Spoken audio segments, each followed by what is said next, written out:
When you carry love, when you carry love, when you carry love, you carry love. J'fais respirer ma tête comme General Levy. On s'est offert du love deep, ce qu'en général j'évite. OG de Montréal in Bloom, MF Doom comme inspire. Pour souffrir là, oui, t'étonnes pas que je t'inspire.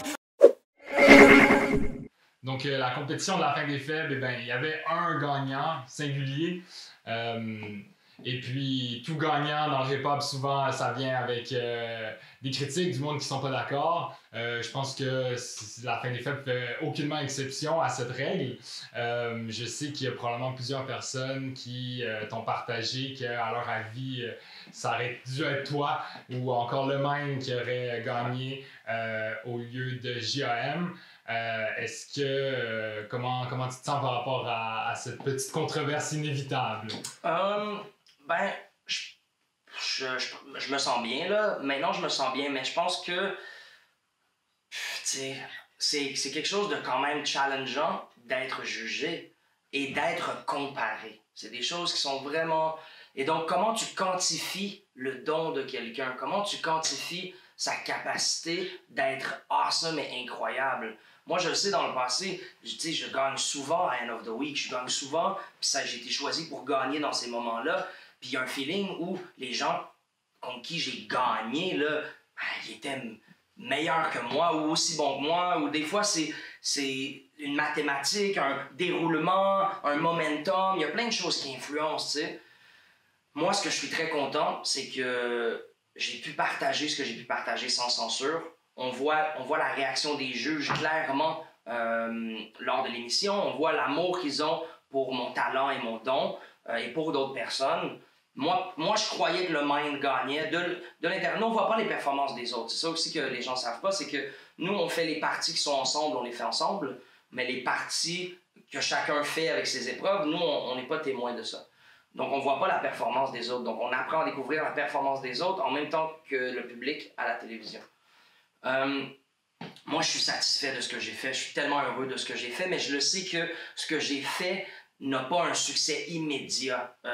J'ai choisi un angle lors de la finale qui était plus pour me faire plaisir à moi-même et pour laisser une partie de moi et une empreinte de moi dans l'histoire. C'était mon moment de faire un verse à la télévision nationale et moi, je voulais parler des peintres et comment moi, mon parcours de peintre, que les Québécois ont le choix d'être témoins ou pas et d'accompagner et de documenter avec moi ou pas. Mais je suis dans la croissance vers un succès international qui est évident et qui est éminent.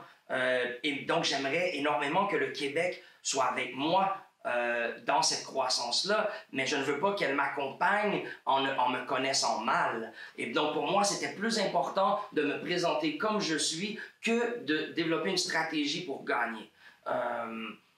Et donc, j'ai pas gagné, c'est évident. Peut-être que mes prières, ma méditation n'étaient pas suffisamment sur gagner et que JAM, lui, vraiment, il a mis son focus sur « je veux la victoire, c'est important pour moi » et tout. Et je crois qu'il a eu une évolution claire lors des 3 émissions. Je crois qu'il a un talent évident, il a un charisme à tout casser.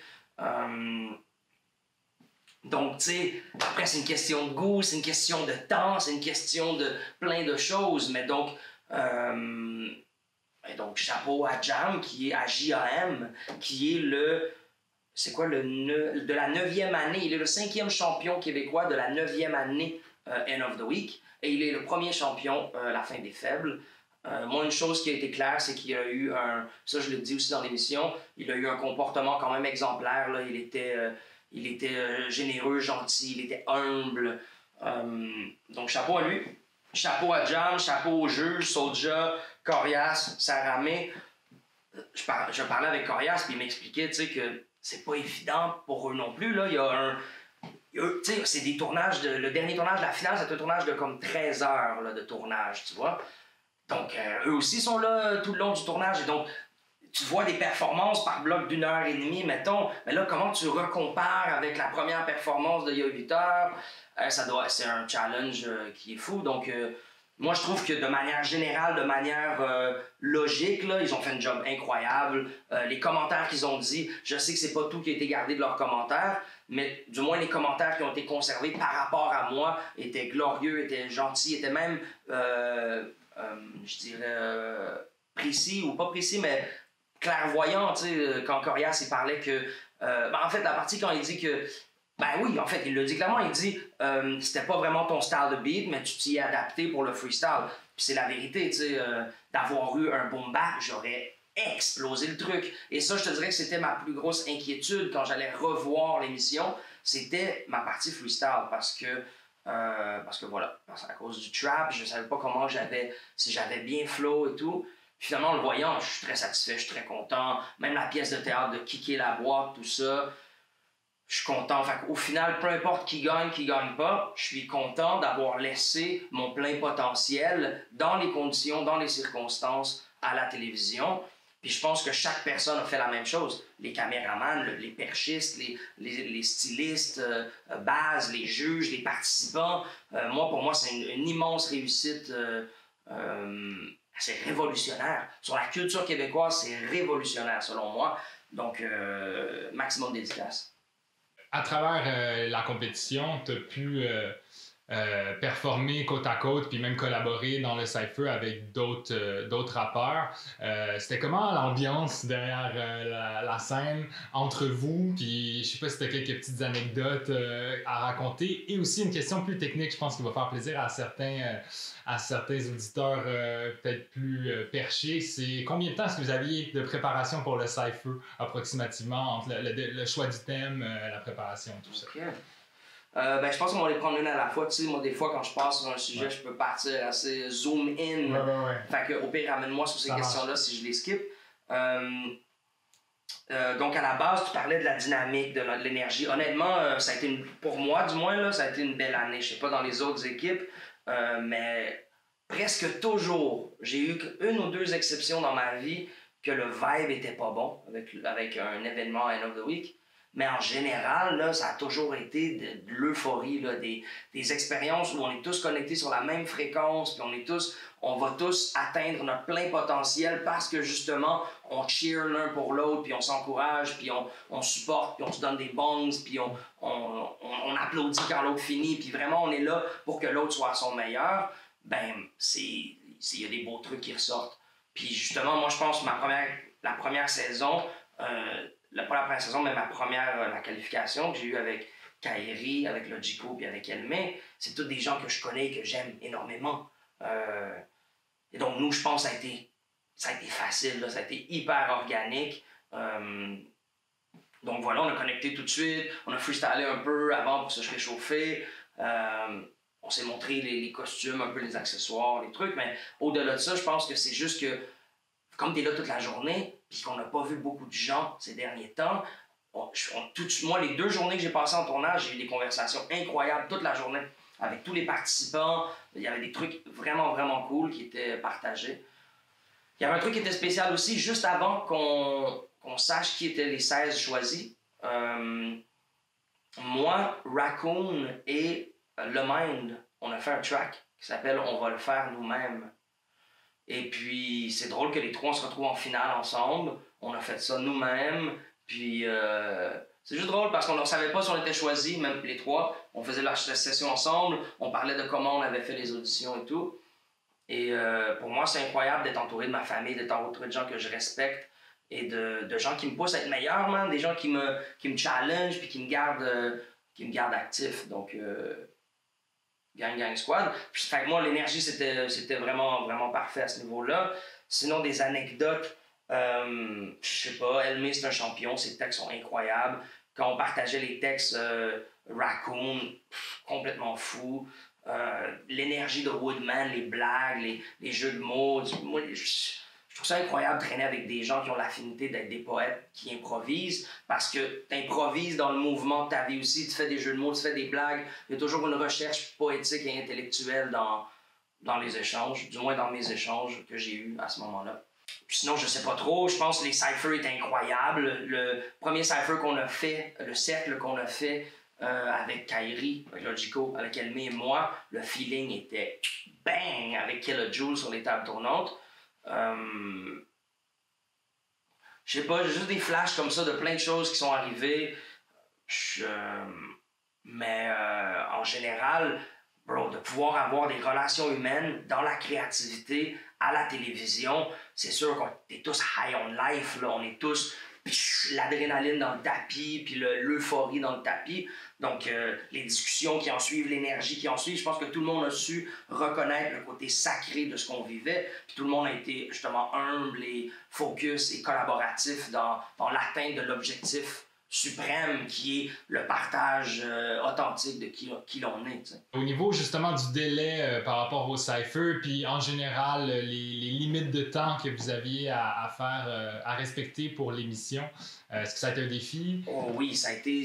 En fait, au-delà de juste le défi de temps, c'est qu'on devait tous recommencer à zéro, dans l'idée où on ne pouvait pas utiliser des textes déjà publiés. Donc déjà ça a été un truc qui était quand même intéressant. Et l'autre truc, c'est que, bon, pour la qualification, on avait, je ne me rappelle plus, peut-être 3 semaines avant la qualification. On a su la thématique du cypher, genre 1 semaine avant la qualification, avec le beat. Et donc, pour le cypher, on a déjà une idée de ce qui va arriver. En fait, non, pas pour la qualification. Pour la qualification, on n'a que eu le thème. Et lorsqu'on est arrivé, on avait tous écrit sur un thème, un tempo de 90 BPM, 95. On était tous dans du boom bap, les 4, et on a eu un beat de trap pour le cypher. Donc, on a demandé à Kilojoules, la direction a accepté qu'on change le beat. Donc, ça, on n'avait pas la musique. On a juste tout écrit des bars sur des type beats sur YouTube. Mais on avait la thématique des 5 éléments du hip-hop. Pour ce qui est de la finale, mais attends, ça, c'est complètement fou. Ce que les gens ne savent pas, c'est que la personne qui se rendait en seconde chance, il n'y avait que la première émission qui était comme filmée 1 semaine à l'avance. Fait que la première émission qui était Houdini, lui, il avait comme 1 semaine pour se préparer pour la seconde chance. Mais tous les autres, ils avaient soit 36 heures ou soit 12 heures pour se préparer pour la finale, pour la seconde chance. Et donc, comme Détraque, je pense qu'il a performé le soir même ses qualifications, puis le lendemain dans l'après-midi, il faisait sa seconde chance. Et donc, c'est quand même... Il a excellé à sa seconde chance de track. Donc, et Jam aussi. Et donc, moi, je me demande comment ils ont réussi à faire ça quand même. Parce qu'après ça, Jam, JAM, il a eu encore plus difficile. Parce que là, lui, il avait un autre, je sais plus, comme 7 jours ou 8 jours avant la finale. Et donc, pour la finale, on a eu le beat du cypher et la thématique comme 2-3 jours avant la finale. Et donc, je me rappelle, Raccoon, il écrivait encore des trucs... backstage avant d'embarquer, on était tous en mode pratique, on était tous fatigués, mais on a tous réussi, on a emmené ça jusqu'à la fin. Le tournage a fini genre à minuit et demi, je me rappelle plus, mais on était là depuis 9h le matin, complètement fou.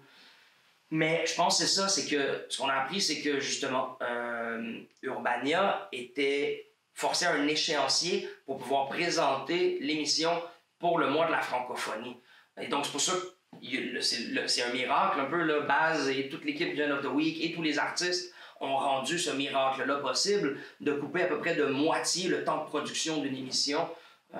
Donc, chapeau à tous les gens impliqués là-dedans. Pour en revenir à ta performance, en fait tes performances à la compétition, il y a le deuxième texte libre où avec les 2 drapeaux, tu étais un peu transformé en œuvre d'art vivante qui était très nichée, remplie de références. J'imagine que ça, c'est un risque que tu as pris de façon très consciente. Ouais. Qu'est-ce qui t'a fait écrire ce verset-là et le choisir pour le performer? En fait, je suis pas certain. Je pense que pour moi, je voulais...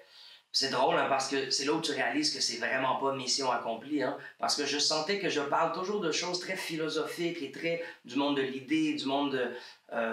et donc, pour moi, c'était de faire un texte plus terre à terre. C'est tellement drôle, non? Et donc, pour moi, je me suis dit, je vais faire un truc terre à terre, moins des trucs de tradition, de culture, d'expérience un peu plus parfois abstraite ou métaphorique. Je me dis, je vais aller plus vraiment nommer des peintres qui m'ont influencé, qui sont connus globalement, de différentes générations. Basquiat, Banksy, notre génération, Dali, plus loin. Et j'aime particulièrement cette ligne-là. Là. Attends, parce que les horloges de Dali, en fait, c'est le temps qui coule. Ouf. Attends, cette ligne-là, pour moi, c'est comme quel délice. C'est une peinture, en fait. C'est comme si j'imposais une interprétation qui n'était pas nécessairement présente dans la tête de Dali, mais que maintenant, je l'imposais dans la compréhension de ce que c'est. Tu peux pas unsee ce punchline-là, tu sais. Quand tu vois l'horloge de Dali, c'est le temps qui coule, là, c'est exactement ça qui se passe. Donc, j'ai beaucoup aimé celle-là. Puis l'autre, pour moi, c'était aussi des petits trucs comme je suis basque en origine, donc je suis la version basque de Basquiat. Comme monnaie, je fais ma monnaie, je fais des grandes sommes d'argent avec ces peintures-là. J'arrive à maintenant avoir quand même un royaume qui est bien au-delà de ce que je croyais que je gagnerais comme gagne-pain à l'époque. Donc, pour moi, c'est plein de trucs qui sont quand même pertinents sur ce que je vis. Mais qu'au final, j'ai bien réalisé que ça prend une culture générale peut-être plus grande que le peuple québécois, peut-être moins. J'ai l'impression que si j'avais fait ça sans accent à Paris, tout aurait été complètement compris, tu sais, sans exception. Puis même qu'il m'aurait peut-être dit « Ouais, un peu facile les jeux de mots, là, on a entendu Banksy plusieurs fois, quoi, tu vois. » Donc, c'est mon impression, tu sais, et donc... c'est ça, peut-être que je sais pas. Mais moi, c'est ça que je veux faire. Peu importe. Pour moi, ça mérite, honnêtement, dans ma tête à moi. Pour moi, c'est dans mes greatest hits poétiques, de manière poétique. Moi, ça mérite d'être imprimé dans un de mes livres avec mes peintures. Ça parle de notre parcours entre le blanc et le noir qui sont inexistants. Le blanc et le noir absolu n'existent pas à l'œil. L'œil voit avec un filtre qui s'appelle la distance. Et c'est ce qui crée que tu peux voir la distance. La raison qui fait qu'une montagne est seulement une silhouette bleutée, est-ce qu'on voit ça ici à l'écran? La raison pourquoi cette explosion-là est moins contrastée que le tank, c'est parce qu'elle est plus loin. Et c'est qu'il y a un filtre. Et donc, même si tu veux parler en absolu, si j'ai un élément, un point,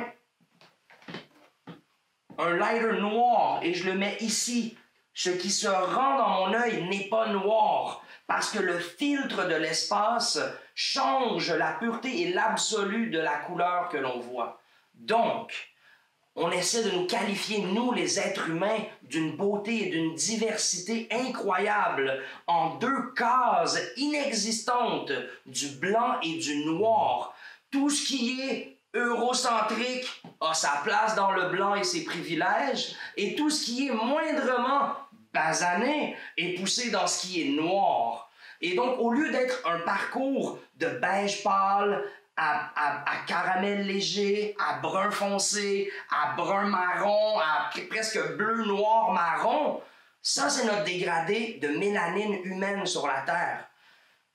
Pas le noir et le blanc, mais lorsqu'on place en noir et blanc, on place comme sur un jeu d'échecs, on place en polarité opposée. Et donc pour moi, je parlais d'un truc tout simple comme mes influences de peintre à travers la planète et le temps, mais en fait je parlais de notre parcours en tant qu'être humain dans les boîtes et les polarités qu'on nous oblige à valser d'un côté à l'autre. Je parlais de notre combat entre la lumière et l'ombre qui est créée par cette lumière qui laisse un ombre. La description de l'ensemble des formes et des volumes et des proportions qui sont créées par ce flash lumineux et toute l'obscurité qui s'ensuit. Donc pour moi, c'est au-delà de parler de Salvador Dali et de Picasso, c'est de parler à quel point les peintres étaient des narrateurs de l'humanité la plus pure qui valse et slalom entre le blanc suprême inexistant de manière physique et le noir suprême inexistant de manière physique qui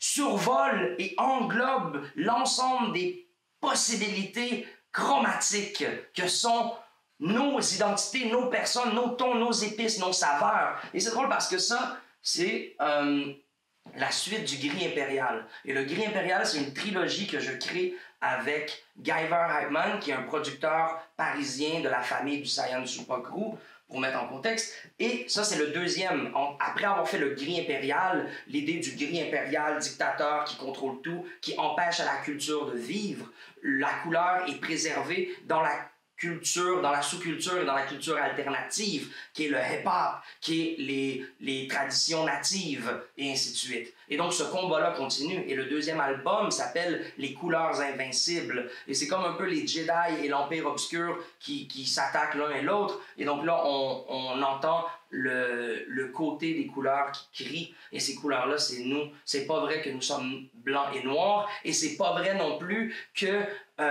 entre blanc et noir, il y a des zones grises. Non! Entre blanc et noir, il y a tout. Tout est en blanc et noir. Tout. Pas juste les zones grises. Les zones bleues, les zones rouges, les zones vertes. Tout. Le gris n'est qu'une seule partie et c'est la partie la plus fade. Le gris, c'est ce que tu obtiens quand tu mélanges le blanc et le noir. Le gris n'est pas tout ce qui existe entre le blanc et le noir. Et donc, le gris s'est imposé de manière impériale au-delà et au-dessus de l'existence de la diversité des couleurs infinies qui existent dans le mix de l'un et de l'autre. Et le gris s'est placé entre le blanc et le noir, il y a les zones grises. Et voilà, les couleurs répondent à ça. Les couleurs, c'est l'excentrisme, l'unicité, la capacité d'être beau et fort dans nos différences. Et donc voilà. Donc shout out, le gris impérial, les couleurs invincibles, à travers la fin des faibles, en tenant un drapeau blanc avec une couronne noire et un drapeau noir avec une couronne blanche, qui est le yin et le yang, qui est le fait que tout est dans tout. On est tous l'un dans l'autre. On est une réflexion de l'autre, in Lakesh. Donc, chapeau, big up. Continuez votre parcours entre le blanc et le noir, entre les zones obscures et les zones claires, et continuez à peindre un magnifique tableau avec votre expérience réelle. Moi, en tout cas, c'est la mission que je me suis donnée. Puis tous ceux qui ont duré jusqu'ici dans l'entrevue, c'est qu'ils ont un certain intérêt à mon slalom à moi entre le noir et le blanc et les couleurs que je transporte. Donc, chapeau à vous. On continue le dialogue, on continue le partage. Mes deux roues se fatiguent, mes rayons se désalignent. Ma chaîne va péter vite, ces maillons font cling-a-ling. Anyways, on s'est jamais très bien occupé de moi. Pas huilé, je chasse sans arrêt, ça dure depuis des mois. Still je ride, yes ça roule. On s'arrête, il me verrouille avec un cadenas plein de rouille. Dès que je suis locked, il se grouille. Il disparaît dans la nuit, ça paraît que c'est pour vendre du weed.